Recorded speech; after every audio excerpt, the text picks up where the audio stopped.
এই তো কালকেই একটা মেলার ভিডিও আপলোড দিয়েছিলাম, সেটাতে তোমাদেরকে তো বলেইছি যে মেলায় একদিন নয়, আমরা মেলাতে দুদিন গিয়েছিলাম। মেলা থাকে 3 দিন, তার মধ্যে কিন্তু আমরা দুদিনই গিয়েছিলাম। প্রথম দিন গিয়েছিলাম শ্বশুর শাশুড়ি আর আমার বোন এসেছিল, তো সকলে মিলে গিয়েছিলাম। আর পরের দিন আর আমার শ্বশুর যেতে পারেনি, কারণ ওনার শরীরটা একটু অসুস্থ, সেই কারণে আমি আর শাশুড়ি মা মিলে চলে গিয়েছিলাম পরের দিনও মেলাতে। এই যে তোমাদেরকে তো আগের ভিডিওতে বললামই যে সেরকমভাবে বাড়ি থেকে আর বেরোনো হয় না বিয়ের পর থেকে, তাই ভাবলাম বাড়ির কাছে যেহেতু মেলাটা হচ্ছে চলো ঘুরেই আসা যাক। আবার তো সেই কবে বাড়ি থেকে বেরোবো ঠিক নেই, কেননা এখন তো সেরকমভাবে বাড়ি থেকে বেরোনোই হয় না। তোমাদের দাদাভাই বাড়িতে থাকে না, কেই বা নিয়ে যাবে বাড়ি থেকে ঘুরতে বা বেড়াতে, সেই কারণে আর না সেরকমভাবে বাড়ি থেকে বেরোনোই হয় না কোনো একটা অকেশন না হলে। মেলা যেহেতু বাড়ির কাছেই হচ্ছিল, তাই কিন্তু 2 দিনই গিয়েছিলাম আমরা।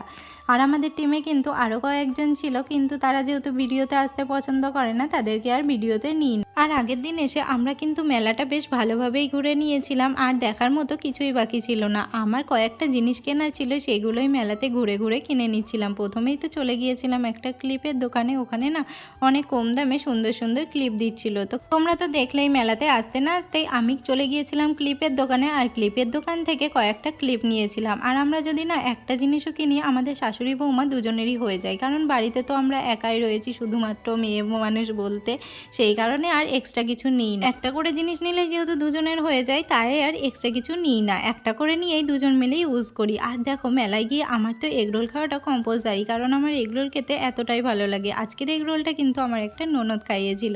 তারপর এগরোল খেয়ে নিয়ে চলে গিয়েছিলাম একটা কসমেটিক্সের দোকানে। আর এই মেলাতে দেখলাম একটাই বড় কসমেটিক্সের দোকান বসেছে, সকলে মিলে এটাতেই ভিড় করছিল। কিছু কসমেটিক্সের জিনিস কিনে নিলাম মেলা থেকে। এখন যে চুড়িগুলো ভীষণ পরিমাণে ট্রেন্ডিংয়ে চলছে, সেই চুড়িগুলোই কিন্তু মেলা থেকে কিনে নিলাম। যেহেতু দেখলাম মেলাতে পাওয়া যাচ্ছে, সেই কারণে মেলা থেকেই নিয়ে নিলাম, না হলে ভেবেছিলাম অনলাইন থেকে নেব। দেখো মেলাতে গিয়ে কিন্তু আমি টুকটাক করে এটা ওটা খেতেই থাকি। আর এই যে এই মানুষগুলোর সঙ্গে 2 দিনই মেলায় গিয়েছিলাম, এই মানুষগুলো আমাকে কখনোই বুঝতে দিতে চায় না যে তোমাদের দাদাভাই বাড়িতে নেই। সব সময় চেষ্টা করে আমাকে সব জায়গাতে নিয়ে যাওয়ার। আর জানো তো আমি যেটাই কিনতে চাই আমাকে কিন্তু কখনোই না করে না। বিশেষ করে আমার শ্বশুরমশাই, আমি যখন যা বলি তখন সেটাই এনে দেয়। তবুও কেন জানি না বাড়ি থেকে কোথাও বেরোনোর আগে তোমাদের দাদাভাইয়ের জন্য প্রচুর পরিমাণে মন খারাপ করে। এটা হয়তো তারাই ফিল করতে পারবে যাদের হাজবেন্ড বাড়ির বাইরে থাকে কাজের সূত্রে। একটা অবিবাহিত মেয়ের জীবনে তার মায়ের ভূমিকা হয় সবথেকে বেশি গুরুত্বপূর্ণ, সেরকম একটা বিবাহিত মেয়ের জীবনে তার হাজবেন্ডের ভূমিকা হয় সবথেকে বেশি গুরুত্বপূর্ণ। শ্বশুরবাড়িতে যতই সবাই ভালোবাসুক, হাজবেন্ডের অভাব কেউ পূরণ করতে পারবে না। সেটা একমাত্র আমাদের মতো মেয়েরাই বুঝতে পারবে যাদের হাজবেন্ড কাজের সূত্রে বাইরে থাকে।